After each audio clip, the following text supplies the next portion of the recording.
Peter Joseph is the founder of the Zeitgeist movement, a grassroots worldwide organization that advocates an alternative economic system based on sustainability, cooperation, and human need.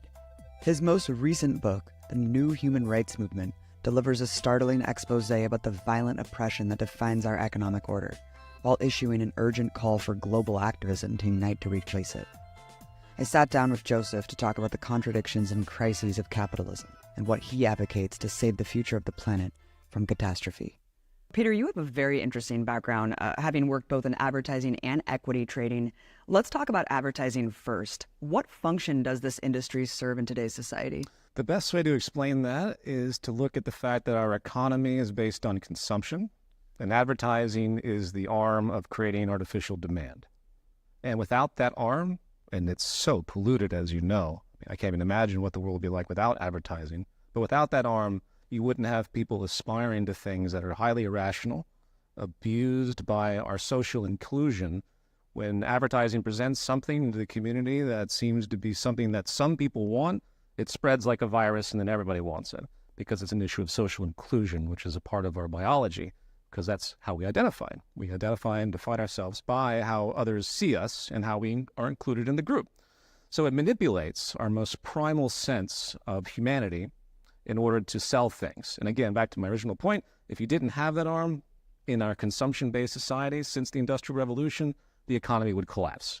That's a very unique point to make, because when you first start an economy of this nature, like in the agrarian society and then in the handicraft industry, you're meeting demand, right? That's the point, and that makes sense. But at some point, this kernel seed had to change, because when you have such a highly efficient, productive society that we have now, at least in the technical sense, not in distribution sense, because we have poverty and all that, at least in the technical sense of what we can create, the efficiency, abundance, you have to have demand created now. And that's basically the kernel seed of one of the central flaws of market economics or capitalism that has come to fruition today. Not only destroying human psychology, but destroying the environment simultaneously, because you have an insatiable culture that's been literally generated. And as I detail in my book, in the National Association of Manufacturers, mid-20th century, they were actually arguing that consumerism was the best defense against communism and totalitarianism. This incredible PR campaign went on for well, it still goes on really, but it's echoes of the original intent to transform society into one that just wants to buy and consume. And then progress, of course, being defined by what we produce. More stuff we produce, the more you buy, the more you own. That must be progress now. It's an incredibly disturbing just realization that this does nothing to benefit society. In fact, it's just literally created to keep society afloat, the economy afloat. Yeah. It's a kind of cultural violence. The more people promote consumeristic values, vain, materialistic values, the more they want more and more, of this and that, the more they flaunt that kind of phenomenon, the more they create what is termed by Johan Galtung cultural violence. Because if you create a society that thrives in this type of self-identification, you're basically also promoting not only the destruction of the environment, but the diminishment of others. Because you're saying that I can afford this, I have the status, and I'm better for that, and this person can't. And we see that, phenomenally amplified today in the modern world with the winning community and our lovely president and his rhetoric. It also carries over into misogyny and everything else, as I'm sure you know. Fairly recently, he said, well, we want to have rich people in charge of the economy because clearly they must be good at it. So then we complete the absence of, where's the sympathy? Where's the actual binding purpose of an economy, which is to provide for everyone, ideally? No. So the sickness has become increasingly more palpable. I often wonder what a world would be like without advertising, which would be a world without marketing and markets. And it can tell you it would be a whole lot different and far more peaceful and sustainable and amiable and just humane than what we see today. Mm-hmm. From an insider's perspective, how exactly does the stock market work? Stock market is a proxy system that was developed. It was contrived out of the original foundation, which were a board of directors for a company. So a bunch of people each have $1 million. They get together, they invest, say 10 of them, $10 million into a company, and then they get dividends, right? That was made basic sense, years ago. But someone said, you know what? I want to sell this stock, and this guy's going to buy it from me for a little bit more. I'm going to make money off of that. And then suddenly the exchange system began. And slowly but surely, the idea of selling artificial shares of nothing effectively became a means of making money. I call it drone warfare economics.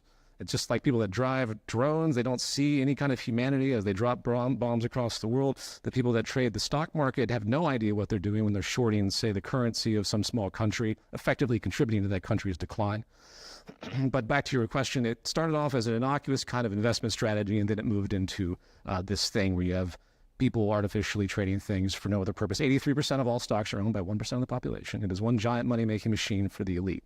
And the financialization of it all, because financial services have become so large, and the money, only 5% of U.S. population is in financial services, yet 30% of all GDP is taken by that. And that doesn't even account for all the growth over the years that is attributed, that we know, to the upper 1%, upper 10%. So this is one of the most powerful political centers now simultaneously. And it's truly despotic that you have effectively the most powerful and profitable system on the planet now, one that creates nothing. It's there to simply make money out of money. So it's a cancerous disease. It's what happens in financially mature nations that have pretty much run out of the angling required to keep as maximizing profits in a given industry. So instead, they move to financialization, and it moves in all sorts of other despotic things like dead peasants insurance. These are companies like Walmart that would take out insurance on their employees and get paid when they die, things like that. So it's just this commodification of everything, put a dollar sign on it, no relationship to anything anymore, abstraction become reality once again. And high-frequency trading is almost just done with computer algorithms. When I was in trading, it was the start of artificial intelligence, and the traders around me were like, oh, yeah, it's over. Once Goldman Sachs gets their supercomputers together, most of these companies, when they trade, this is just a little detail some will find interesting, the amount of time they're in a trade is pretty much seconds, because they're fronting other orders, because that's what these companies can do. In other words, they're trading tiny little spreads of pennies, but with heavy amounts of shares in front of other orders. And then they use computers to do this. And then they can generate literally millions of dollars off of fractions of time spent in and out of the market on a giant microprocessing level. Anyone that thinks today, especially, that the Wall Street isn't rigged needs to wake up, because there's no way artificial intelligence isn't dominating. It's pretty much all the big investment banks with their artificial intelligence versus other people's artificial intelligence at this point. There's no rhyme or reason to it when it comes to human perception.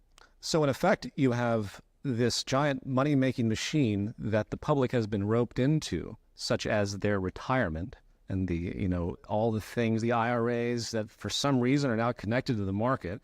The market is inflationary driven, which gives it its artificial sense of progress, meaning the more money that we pump into our society, the more it goes into the market, the more it keeps rising. So yeah, if you put in your retirement into the stock market, it will probably rise. It'll crash periodically, and then people will make a fortune off of that too. So anyway, the whole society has been coerced into this nonsensical participation that effectively holds up the most giant and powerful political subclass, the financial sector. And if anyone wanted to see another level of sanity emerge on this planet in a step-by-step process rather than complete structural change, I suggest the abolishment of Wall Street. There's nothing positive about what this institution does. And those that say that it's there to help investment, you can invest in anything with direct money without the need to go IPO. The $700 billion float of Apple has nothing to do with what it actually produces at all. Mm-hmm. It's just what the people are trading and buying and moving the stock around. It's just the game. And it's too bad that people are so ignorant about that. It's a siphoning machine that is taking basically money from the lower class and bringing it to the upper class through different mechanisms. And a lot of people who are middle class, lower class, don't invest in Wall Street because it's just completely too abstract for them. But everyone participates in debt-based currency and the way that the currency operates. How does it make sense that there is more debt than there is currency? Good question. Mainly because of the interest that's charged. Because in capitalism, every product has to have something that makes money. That makes a profit. And then when the sale of money, which is what banks do, they create and sell money effectively. When they lower and raise interest rates, they're changing the price of what it's going to cost you to get money and a loan. And then they produce interest, obviously, and that interest doesn't exist in the money supply. So you have today about 200 trillion in debt in the world and about 80 trillion in currency. So what does that mean? It means that those that are holding the bag in the lower class are the ones that get screwed when you have economic declines. There are always going to be bankruptcies and things like that that happen in a kind of classism, the structural classism that I call it, that effectively hurts the lower class. And the fact that people don't see that either. I mean, debt goes back 5,000 years. It has been in lockstep of something else that we're familiar with called slavery. So debt, peonage, slavery, convict leasing. Even today in certain areas of Asia, they have debt that's passed through generations from farmer to child, and that child has to continue working off its father's debt in effectively a kind of post-neo-feudalism. So this phenomenon is there. And it's unfortunate that more people don't see the actual intrinsic problem of debt. And the solution to that, you can argue that you could get rid of a debt-based currency and so on. And I've had many conversations with people about that. But the question is, why hasn't it happened? Because it's intrinsic to the function of capitalism. And it's not even that they act insidiously. It's just what their job is. Their job is to make money out of nothing, sell it to people, and then when the people can't pay it, they take their property. And that property goes, it's just another funneling system. And here's another thing I'll mention. All the money that's made in the world comes from the lower class taking loans. So right now, less than 63% of Americans have $1,000 in savings. Yet the lower class, that same subclass, is what takes on all the major loans, home loans, car loans. That money comes in, the people buy all this stuff, and then that money that's spent goes basically right back up to the upper class again. Because as we know through the growth of the past 10 years, all of the major income has gone to the upper 5 to 10%. So it's even worse now. So you see my point? So the people take on all the loans of the entire collective money in society, and then that money is extracted through them through various forms of structural classism and goes right back up to the upper 1%. And people should be enraged by that. But they don't see it because it's a structural phenomenon. It's something that's happening under the surface that isn't readily apparent. And that's why, due to ignorance, no one really reacts on it. It seems like no matter who's in the White House, Obama, Hillary, or Trump, Goldman Sachs turns out to be the winner. And even Trump, based his whole campaign saying, I'm not a Goldman Sachs shill, and look what his cabinet is stacked with. Yeah. I mean, how powerful is Wall Street in terms of controlling the political spectrum? It's very covert, but it's definitely an enormous power because the financial sector is like the polluting force that underlies everything. And it's very difficult for people to understand that the major corporations have to be in bed with these major banks. And due to financialization, they ultimately bleed over into investment banks. So much money is made by major corporations that people don't even know about, have nothing to do with goods and services. They have to do with this recycling, financialization, and reinvesting and this and that. There's a whole subclass of all major corporations that reinvest everything that they've done, and they employ Wall Street to do so. Wall Street, as people have talked about since the American Revolution, the banking system has been given this privilege. I'll say it this way. There's a privilege that banks, investment banks, commercial banks, and effectively the financialization has had, and it's been unquestioned, and that's basically the control of money and artifacts that relate to money but have no intrinsic value. Again, that's why I advocate the abolition of Wall Street and the entire thing. These derivatives upon derivatives. And so we create this housing bubble, right? So the housing market, abusing of people that are in need and basically triggering this systemic crisis that these people at the top made a fortune off of, but then contributed to public health outcomes such as 500,000 people that died of cancer because they couldn't get treatment. And that's just the tip of the iceberg of the financial relationship to public health. Let's talk about empire. Of course, we see U.S. military presence in over 70% of all the nations on Earth. When you look at military personnel, it's almost every single country. But beyond military hegemony, there's the hegemony of U.S. capital. Of course, this is more hidden. But how does this financialization underpin the empire? Since the fall of the Soviet Union and the development of the World Bank, the World Trade Organization, NATO, underlying all of these higher structure institutions is neoliberal globalization and financialization. Those three words have to kind of go together because it's one synergy.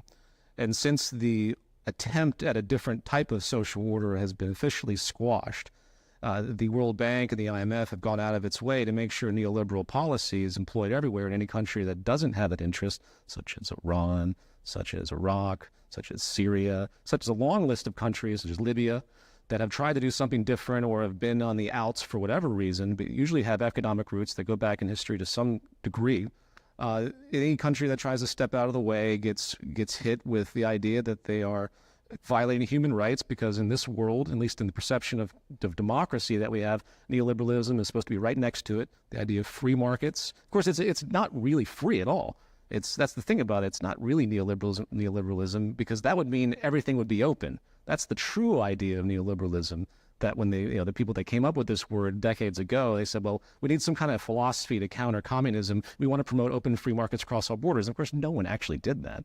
So it's that lure of neoliberal thought, but it's really just a function of the wealthy class gets the socialist support as usual, and the lower class countries or individuals are the ones that have to suffer through neoliberal free market outcomes. They're the ones that get to fight and lose. But the upper class states like the United States and United States empire, it's not susceptible to any of this, because it's just the bully in the room. It's the big empire, and it has its vassal states that help, and it has its arm of NATO, and it has all its World Bank, IMF institutions to support its economic worldview, which eventually leads to its territorial and geopolitical control of other nations, because that force won't tolerate anything else. So it's really insidious, and we've had now an empire that's built really on economic coercion more than anything else. And I mean, the military bases are still powerful. They're there, and they're clearly functional. But the economic power yielded in the ideology of neoliberalism has been the true driving force of control. But I would definitely argue that their fear of communism and their fear of losing American, Western, and effectively capitalist hegemony brought in this idea of neoliberalism, and the idea that if we don't employ and force this old Adam Smith invisible hand idea across the world, then we're going to lose our seat of control, ultimately. Expand more on the notion that all wars are class wars. You can look at society as a stratified structure, both in any domestic society, such as the United States, where you, of course, you have the rich and the poor and the dwindling middle class. Then you can apply that exact same macro view to the states, the nation states of the world. And it's amazing to see how close in resemblance they are. After World War II, any country that simply wanted to do something different outside of, again, the neoliberal order had to suffer the same fate. So the World Bank, what do? They impose austerity. They keep those countries poor and destroyed. And that's a great way, if there's no infrastructure in these countries to start to develop new ideas or new patterns, then there's no threat. So, and of course, there's the grudge. There's always going to be an element that is an echo of our economic dominance, U.S. economic dominance, or just, this pattern of economic dominance that builds in other forms of bias. And I have no doubt, that Western society, with its increasingly jingoistic views and this reversion back into a xenophobic presence, whether it's, claiming that Mexicans are stealing their jobs, or that the Arab communities and the Muslim communities are now the hub of this terrorist ideology and so on, these things foment after the fact and create long-term patterns of bias and bigotry. I like that you brought up a macro and micro in terms of the classism in America, and also the global classism, because people talk about the developed world and the underdeveloped world as if that's just the way it is, instead of the underdeveloped world actually giving way to why we have a developed colonization today. Colonization, as you know very well, is effectively a sprawling class antagonism. It's a subjugation. The poor of the world are not poor because they've been left behind in market capitalism. They're poor because of these years of colonization that have destroyed Africa and areas of Latin America. You call your new book a logical train of thought from a social psychology perspective. And let's start with the notion that poverty is violence, right? Go over some of the casualties that arise from the structural violence that exists today in this system. The big word I use is socioeconomic inequality, which poverty falls under the umbrella of. Socioeconomic inequality, basically class stratification, has been held up as some kind of innovator force, some force of innovation. Oh, yeah, that's about the only defense of it you'll hear. They'll say, well, you got to have poor people that aspire to be rich people, and that will create the engine of innovation. More nonsense is produced by industry. That's effectively the only defense I've ever heard of stratification, other than people claiming it's a biological reality and there's no other choice than for us to be these primitive primates that stratify, and therefore the bottom rungs will suffer. It's not just poverty that's the worst form of violence, as Gandhi stated. To be in a stratified system is against well-being and public health. That's been proven by a lot of different theorists in epidemiology, where they measured all of these artifacts, such as the level of violence. In fact, Dr. James Gilligan, which I know you've interviewed, he's the former head of the study of violence at Harvard, extremely brilliant man who studied this as a prison psychologist, and his core statement, you want to reduce violence in society, reduce inequality. There's also the psychosocial stress, that we are killing each other through plaques in our arteries from the release of certain stress hormones that are directly attributed to socioeconomic inequality as well. In other words, the more you're involved in a class-based society, the more you witness the haves and the have-nots, the more it messes you up, and it's biologically associated. So this is an unnatural state. So poverty and socioeconomic inequality kill about 18 million a year based on one estimate. So that is a couple Holocausts in 1 year. They say the Soviet Union killed 100 million people in 1 century of its existence. We're killing in capitalist generated inequality, that many in 6 years. So the defense of a class stratified society is no longer existent in the public health research. Under capitalism, there's always going to be people who are poor, right? Why is this notion that this is just a constant inevitability that we have to accept? Poverty, unemployment in the system, booms and busts. This is the most odd thing to me about capitalism, is the acceptance that these things are natural. First of all, the massive vehicles of class war. Every time there's a bust, it doesn't affect. The wealthy can endure that. So they can find ways to work around it, but that creates cheap labor. Boom, better for the owners of the country and the owners of big business and finance.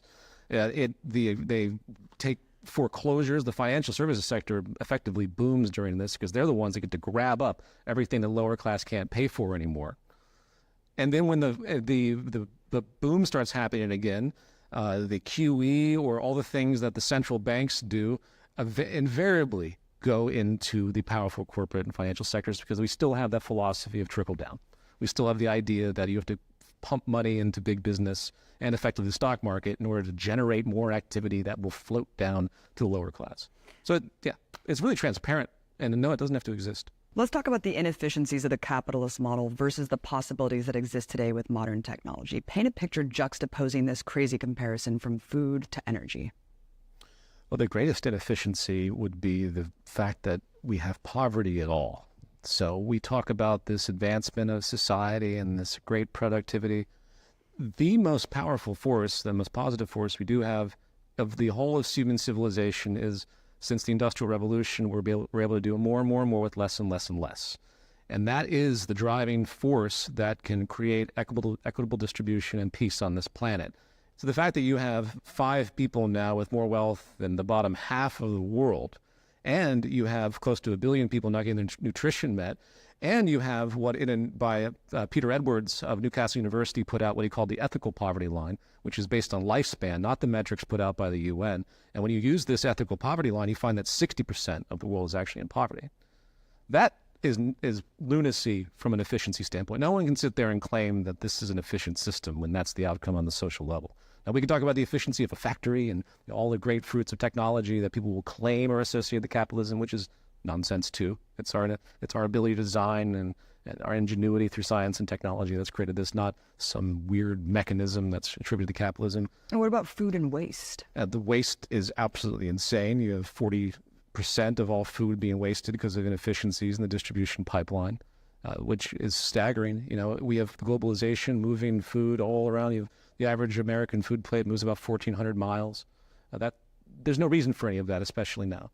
If you go down the line of what's possible, you remove the chaos of human society and its strange beliefs and everything else, and you actually look at what we can do, then there's no reason for anyone to be hungry, obviously.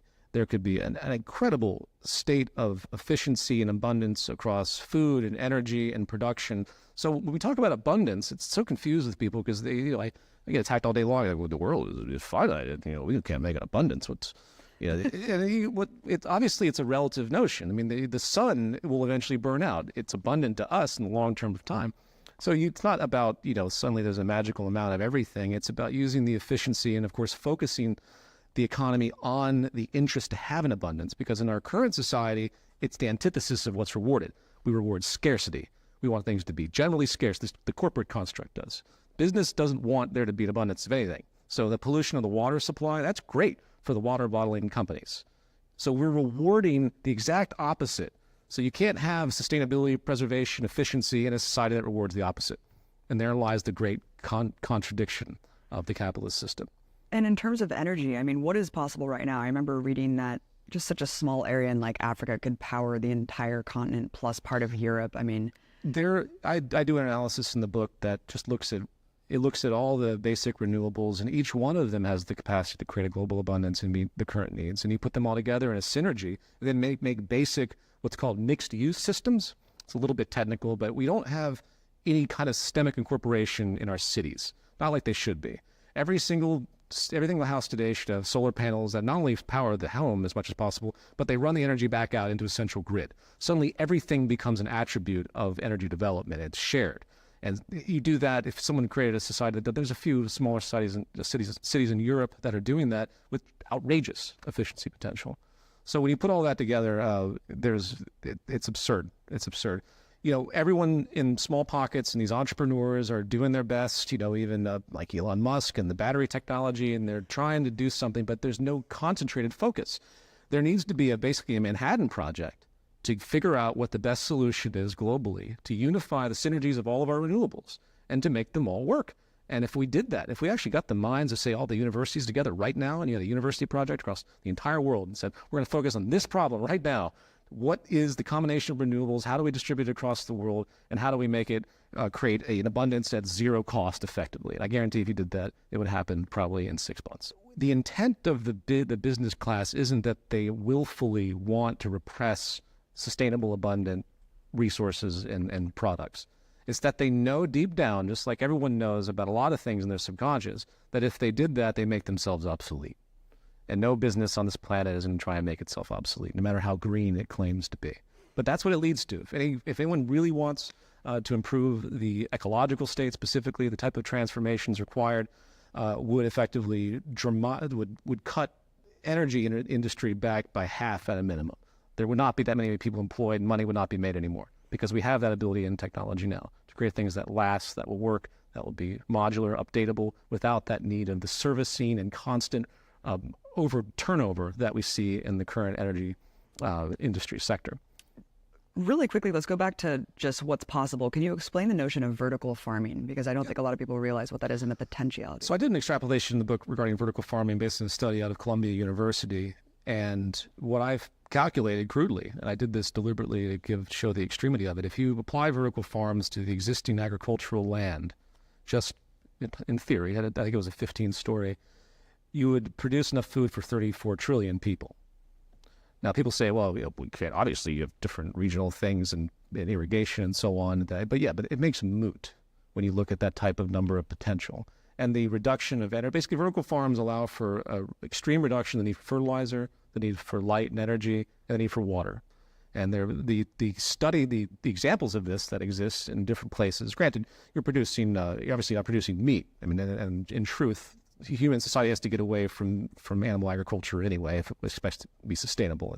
You have an incredible potential for abundance, and you put these in localized areas. In New York, they've been converting some warehouses to start doing this. Very, very small amounts of investment is slowly being put into this, but it needs to be amplified rapidly because with the loss of topsoil, with 70% of our fresh water going to agriculture in the midst of what is effectively a water crisis by 2030, I think the stat was 60% of the world would be in a water-stressed area.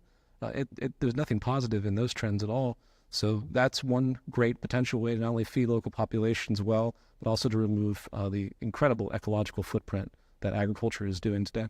Automation is also used constantly as a talking point against the rise in labor standards, right? Against wage increases, because it will take away these skilled jobs. We saw this in the 80s with car manufacturers. We see it today with restaurants, fast food industry, stores, right? CVS, et cetera.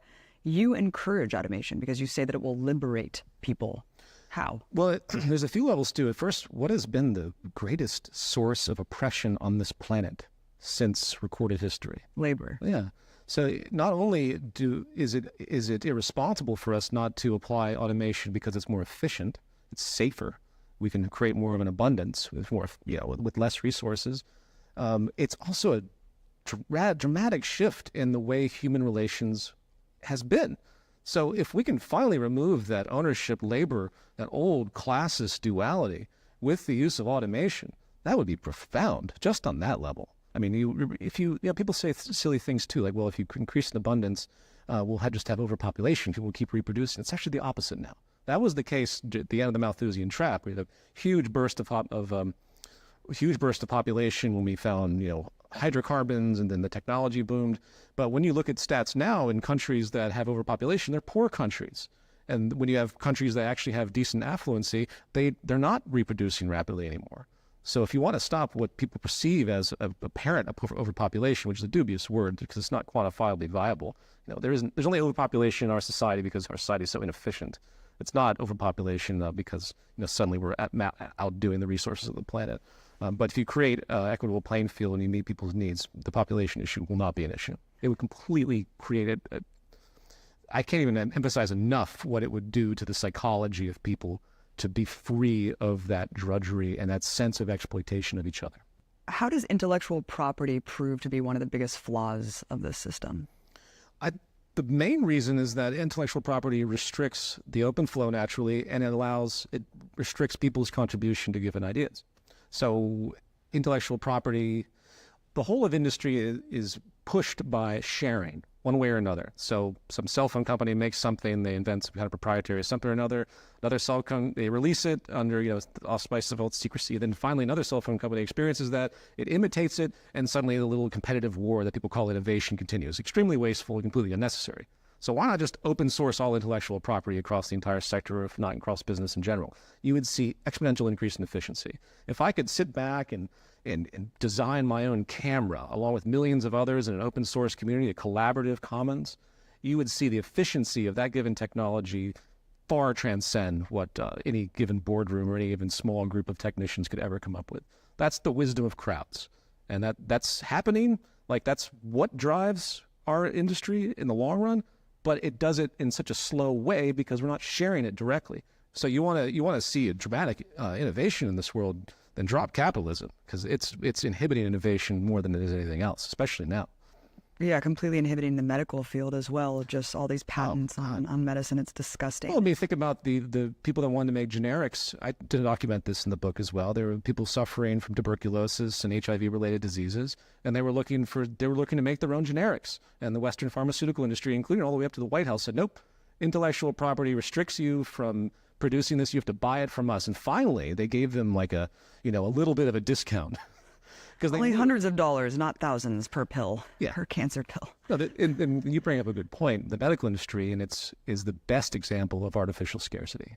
The idea that these pills cost, I have a family member that had cancer and they gave her this little thing and they stuck it on her arm, and it was $17,000 for this little piece of plastic that simply injected the fluid into her. $17,000. There's no way. You're paying for yachts. You're not paying for plastic. This is made by a machine in some pharmaceutical company in about 5 minutes with chemicals that are being mixed that are far from rare or scarce. It'd be different if they had to go all the way to Amazon and find something. And, no, it's the biggest fraud industry out there. I think another fraudulent fundamental basis of the whole system is competition, because we're all ingrained with the notion that all these technological advancements come from competition incentivizing, of course, the development of these ideas. You discussed the need to move from competitive to collaborative. Yeah. Why is competition not all it's made out to be? The first problem with competition in a market system where everyone's competing for market share, meaning money, the competition becomes, the innovation that's produced is artificial. They're not trying to improve on something to meet a human need. They're trying to improve on something to sell.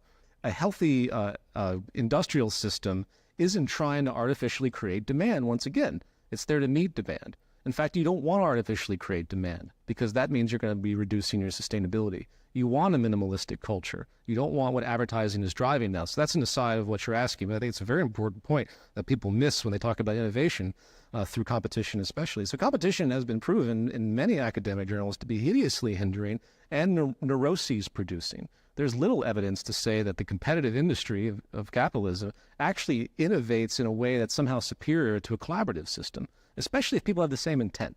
So you can imagine, anyone can sit and imagine the building of something, once again, in like an open source collaborative commons, and they know what they want. they can infer what the next stage would be. It doesn't take this sort of imposition built on the competitive coercion, effectively, to impose the demand upon them.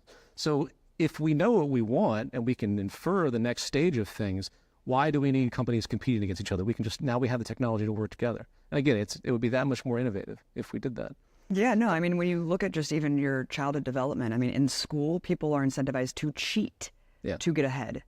And there's always going to be way more losers. And what does that do to the psychology of humanity? The general competitive neuroses and fetish, it reinforces, once again, the in-group, out-group, underlying hierarchy-enhancing tendency. Because if you have a society that believes in this type of competitive ethic, if you have a society that says winners and losers are a part of the system and I want to be a winner, then suddenly you can justify walking over homeless people in the street. You can justify the bombing of this or that country. You can justify just about anything that hurts another human being under the guise that it's just the competitive nature of our world. Our whole system today is based on the idea of scarcity, but the opposite, of course, is true, where we have an overabundance, as you're explaining so clearly. Talk about how the development and stages of market capitalism got us to where we are today. There's a geographical determinism that isn't talked about enough. When people talk about markets and capitalism, they tend to go back to Adam Smith and say, well, some theorists got together and realized that we should have specialized labor and so on. That's not how it happened at all. You go back to the Agrarian Revolution 10, 12,000 years ago, and once people decided it was more efficient for themselves to start to settle and create farms, and the slight scientific advancement that happened with tools, suddenly you had all the prerequisites for things like property and protection, labor specialization, and trade. And within trade strategizing dominance. And that's the core characteristic in the book. I refer to it as the root socioeconomic orientation of our society, which again is based on that scarcity, and it's also based on competition, and it's based on trade strategizing dominance, which leads to oppression and deprivation and so on as a competitive outcome. So the Neolithic Revolution happened, and suddenly society started to build in these structures with all of those things into it. So there hasn't been much of a shift. There have been pockets of people that have lived differently, Aboriginal cultures, Native American cultures. So the geographical determinism has to be taken into account. And you see the force of this dominant kind of desert-based culture, and then the stratified societies taking hold and slowly eradicating all the other groups trying to live a little bit differently. And suddenly it's manifested as we have today, with trade strategizing dominance as the virtue of our existence, the need to compete and win, and of course the development of countries, borders, and empires. Empires, if it wasn't the United States, in this type of climate it would have been someone else, because it's simply the most efficient state for any group dominance to maintain as much total global dominance as they can. You have to break it, and the only way to break it is to start with root changes in what started all of this, which is effectively the economic perception. The perception of your survival in your group. And if you change that, then you'll be able to slowly morph society back into what was really a pre-Neolithic kind of worldview, which was all based on community, gift-giving. If you look, 99% of human society existed without money and markets. A lot of people forget that too. So this isn't some inevitability of the way we live. What is the silver bullet that can possibly transform this negative trajectory that we're on? And that is structural change of the economy. Morality is not going to do it. Our free will is not going to do it. Our rational sense is not going to do it in and of itself, because we are so inhibited and dominated by the structural psychology generated from our social system. And reforms aren't going to do it either, which is one of the main points of your book, is that 21st century activism has been far too localized. Yeah. I don't like to be one to criticize all the well-meaning people in the activist community, but I think it's a constructive conversation to say, if we don't focus on the root, and we keep sparsely drawing attention in this or that protest or this or that activist initiative to certain pockets of effectively problems, it just ends up running in place. The activist initiatives that are required now have to grasp that and realize that now it's time for galvanization towards removing the foundation of our social system, and hence the market. We have to start to move away from market economics as rapidly as we possibly can to save our ecology and to save the stability of our society in terms of group relationships. The antagonism that's created with our class system builds into all the other antagonisms we see, whether it's gender, whether it's race, whether it's nationalistic. So it's like that central kernel that keeps amplifying the worst of our group, our anti-group associations. How do we socialize and localize the enterprise, and who is standing in the way of this being done? And obviously the forefront of it are the ownership class, as historically called. The power structure is defined by the ownership class. And going back to the state has always been comprised of the heavy business interests of any given society, heavy economic interests, even before business was a thing, so to speak. And what incentive do they have to want to alter their position? That's why it's going to take a galvanized force of activists that the world probably has never seen in order to overcome this hurdle. And I'm not promoting any kind of violence or anything, but there has to be something that stops this thing in its tracks before the ecological crisis, if it is allowed to materialize in the way the trajectories show, between climate change, between the water scarcity, between all the other levels of pollution that are coming to fruition, the incredible amount of waste, more plastic in the ocean by 2050, more plastic than fish in the ocean by 2050. Good God. The general destruction of the oceans, overall, because of various factors that are happening. If this is allowed to materialize, and this is why I argue at the end of the book, it will just create that much more class antagonism and make it that much more difficult for us to pull out of this horrible in-group, out-group phenomenon and the oppression that we see. So there's a time limit ticking down, because if things start getting literally scarce, remember the First and Second World War were dominance wars. They weren't based on scarcity. The kind of wars in the future, if scarcity hits like it's going to, if we don't change, they're going to be cataclysmic. The human society hasn't seen that yet. Hasn't seen an actual resource war, not a real one. Not when water is now limited and people are going to go to war over it. And it's ridiculous to even think that would happen, frankly, because we have all the technology to resolve it. But the arrogance of the people that are in power and the myopic view of the business community is such that, again, they blanker these things out in favor of the general structure, and they're willing to forego the well-being of others euphemistically in order to preserve their positions. So no more respect needs to be placed on the billionaires of this world or the political establishment. I'm not saying that people should be just arbitrarily ridiculed, but we have to break the cultural violence, this incessant impulsive thing that's happened in society where we worship class and status and billionaires. And it hasn't gotten better.